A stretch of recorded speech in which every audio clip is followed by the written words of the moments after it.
Hello everyone, welcome to the channel. I hope कि आप सब बढ़िया होंगे और आपका जो डेली टारगेट है वो सही चल रहा होगा। स्टार्टिंग में मैंने यही देखा था कि 2-3 दिन करके देखते हैं, पता चलेगा कि बच्चे क्या चीज़ प्रॉब्लम फेस कर रहे हैं, हो पा रहा है या नहीं हो पा रहा है। तो मैंने देखा 2 दिन मैंने इसीलिए रखे थे टारगेट के लिए कि एक दिन बच्चा कर लेगा, नेक्स्ट अगले दिन वो उसको रिवाइज़ कर लेगा। तो उसके बाद भी काफ़ी चीज़ें ये आ रही है कि किसी का सब्जेक्ट छूट रहा है, किसी की हो नहीं पा रहा है, लेकिन 2 दिन में तो हो जाएगा। अब ये करते हैं, आज हमारा 4th डे है, जो डेली टारगेट का है। आज आपको क्या करना है, आज आपको जितना भी पहले दिन जो टारगेट 2 टारगेट हैं आपके पास, पहले दिन जो टारगेट दिया था, दूसरे दिन जो टारगेट दिया था, आज वो दोनों ही कवर करने हैं आपको। और उसमें से भी ये नहीं कवर करना, मैं बताती हूँ आपको कवर कैसे करना है। ये नहीं कवर करना सारा ही पढ़ लिया। मान लो जैसे मैथ से उठाया, मैथ से हमने टाइम एंड वर्क दिया था, सेकंड डे हमने डिस्टेंस और स्पीड दिया था, तो वो दोनों कर लिए। जहाँ ऐसे क्वेश्चन जिसमें आप अटक रहे थे, जो चीज़ें आपको समझ नहीं आ रही थी, उन्हीं को उठा लो और उन्हीं की प्रैक्टिस करनी है। 3-4 क्वेश्चन, अगर उससे रिलेटेड आपको 5-6 क्वेश्चन मिलते हैं, वो आप उतार लो, लिख लो कहीं पे भी, क्योंकि बार-बार अगर एक बार हम अटक रहे हैं, पेपर के टाइम तक अभी 1.5 महीना भी अगर बचा है, तो वो चीज़ें याद नहीं रहेंगी। याद हुई, करी हुई भी आप भूल जाओगे, तो जिन चीज़ों पे अटक रहे हो, तो वो तो ऑब्वियसली भूलना है। तो आप जहाँ भी आप अटके हो, मान लो मैथ्स में जिस भी जो 2 टॉपिक हुए हैं, उसमें अगर किसी भी पैटर्न के क्वेश्चन में अटके हो, उस पैटर्न के क्वेश्चन को लिख लो और उसको आज प्रैक्टिस कर लो। मैथ का हो गया खत्म। उससे रिलेटेड अगर 10-5 आपको लग रहे हैं क्वेश्चन, वो आप कर सकते हो, लेकिन लिखने ज़रूर हैं जहाँ भी अटक रहे हो। फिर बात आती है अब रीज़निंग पे। रीज़निंग के जो टॉपिक्स बताए थे, आपकी एनालॉजी नंबर्स की बताई थी और एनालॉजी अल्फ़ाबेट्स की बताई थी मैंने।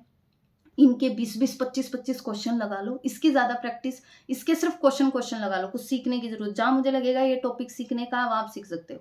अब तक जो रीज़निंग में आपको करना है, वो बस यही करना है, अल्फ़ाबेट की नंबरिंग याद करनी है, उससे ज़्यादा कुछ नहीं करना। तो जो नंबर की एनालॉजी है और अल्फ़ाबेट की एनालॉजी है, वो जो पीडीएफ जो भेज रखी है, उससे बाहर कुछ भी नहीं करना आपको रीज़निंग में। तो वहाँ से आप 20-20, 30-30 क्वेश्चन लगा लो। अगर आपने लगा लिया तो वो भी मोर देन इनफ है, लेकिन पीछे वाला अगर आपने नहीं किया तो वो चला जाएगा वेस्ट। इसलिए आज भी जितने भी दोनों सब्जेक्ट हुए, 2 दिन का टारगेट है, उसके 5-5 क्वेश्चन लगा लो अगर आपको ज़्यादा लग रहा है। 5-5 इसलिए कि माइंड में ये चीज़ें जमी रहेगी कि हाँ, ये टॉपिक भी है, वो जाएगा नहीं। फिर उसके बाद आते हैं हिंदी पे।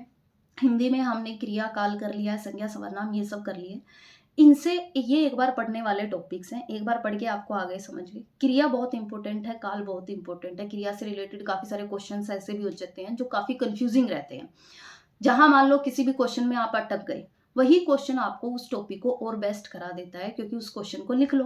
वो क्वेश्चन आपको आज लिख लेना है। आज आपको हर एक जो टॉपिक, हर एक जो सब्जेक्ट्स है, एक कॉपी में बना, चाहे एक कॉपी बना लो। उसमें क्या करना है कि मैथ्स के यहाँ आप अटके थे, ये वाले टॉपिक है, रीजनिंग में इनमें अटके थे, ये वाले क्वेश्चन है, हिंदी में इनमें अटके थे, वो वाले क्वेश्चन है या टॉपिक है, वो सब लिख लो।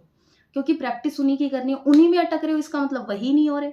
उन्हीं की तैयारी करनी है, जो हो रहे हैं उनकी नहीं करनी, वो तो एग्जाम में भी हो जाएंगे। अब बात करते हैं इंग्लिश की। इंग्लिश का मैंने पहले भी बताया था कि थोड़ा सा पैटर्न अब डी ट्रिपल एस भी बदल रहा है, फिल इन द ब्लैंक्स की फॉर्म में लेके आ रहा है। तो आप कोशिश करो वोकैब ज्यादा करो।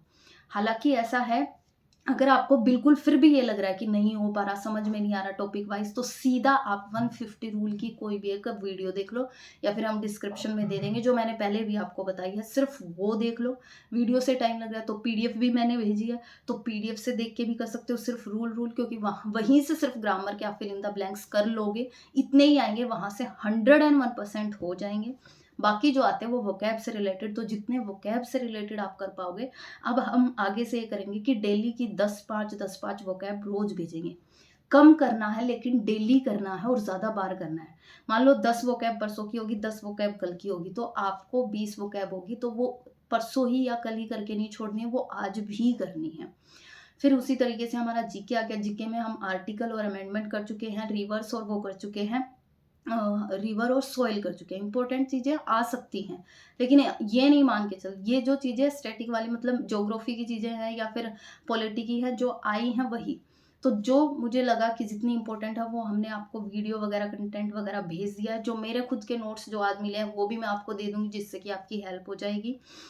जितना भी हमें लग रहा है कि ये सब चीजें इंपॉर्टेंट है, आपको मिलने में टाइम लग रहा है, तो वो हम आपको वहां पे प्रोवाइड कर देंगे। आपको बस करना है, जो डेली टारगेट किया कराया जा रहा है उसका मेन जो एम है वो मैं आपको बता रही हूँ। डेली टारगेट कर लेना, हम रोज देंगे आपको, मोटिवेट भी करेंगे, सब कुछ करेंगे, आपको कंटेंट भी दिया जाएगा। बस आपको एक काम करना है, हर रोज पीछे का जरूर करना है। हर रोज मतलब ये नहीं है कि आज का कर लिया आज हो गया। हम आगे से कोशिश करेंगे कि छोटे टारगेट दिए जाए जिससे कि आप कर पाओ। कल कर लिया है, मान लो कल का कर लिया, लेकिन वो आज जरूर करना है। जिस दिन टारगेट वाला दिन नहीं है उस दिन नहीं करो तो रिवीजन वाला जो डे है उस दिन पीछे वाले डे की रिवीजन जरूर करनी है। अगर इस तरीके से एक 30 डे चैलेंज अगर 30 दिन तक कर गए तो डेफिनेटली आपकी बहुत बढ़िया तैयारी हो जाएगी। फिर उसके बाद हम नेक्स्ट, पहले भी बताया था, जैसे सीरीज लेके आएंगे प्रीवियस ईयर क्वेश्चंस की, उनको सारे कर देंगे। फिर अगर आपने फॉलो कर दिया तो आपका हो सकता है। अब कोशिश, मेन एक और बात करते हैं कि कोशिश ये करेंगे कि सब्जेक्ट काफ़ी बच्चों के, जैसे जो एसएसटी वाले बच्चे हैं उनको ये आ रहा है कि मैम एसएसटी में टाइम नहीं दे पा रहे हैं खुद के सब्जेक्ट को, तो उसी के अकॉर्डिंग हम टारगेट बनाएंगे, छोटा टारगेट बनाएंगे। हो जाएगा हमारा जर्नल पेपर भी छोटे टारगेट से। और जो आपका जो सब्जेक्ट है आप कोशिश करेंगे कि उसके लिए भी टाइम निकालें, उसका भी टारगेट या फिर जो भी आप टाइम अलग से दे कि आप उसको भी टाइम दें, क्योंकि वो भी उतनी ही इंपॉर्टेंस रखता है, बल्कि ज़्यादा रखता है, क्योंकि उस पर आपकी पकड़ है, कमांड है, तो उसको टाइम देना ज़्यादा जरूरी, जो चीज़ें आती हैं उन पर टाइम देना ज़्यादा जरूरी है। तो नेक्स्ट जो टारगेट होगा कल से, उसमें वो उसी के अकॉर्डिंग होगा, छोटा होगा, लेकिन बस आप करते रहिए। थोड़ा थोड़ा भी करोगे तो अपने आप बहुत ज़्यादा और बहुत बेस्ट हो जाएगा। नेक्स्ट वीडियो में मिलेंगे नेक्स्ट टारगेट के साथ। Thank you, have a nice day.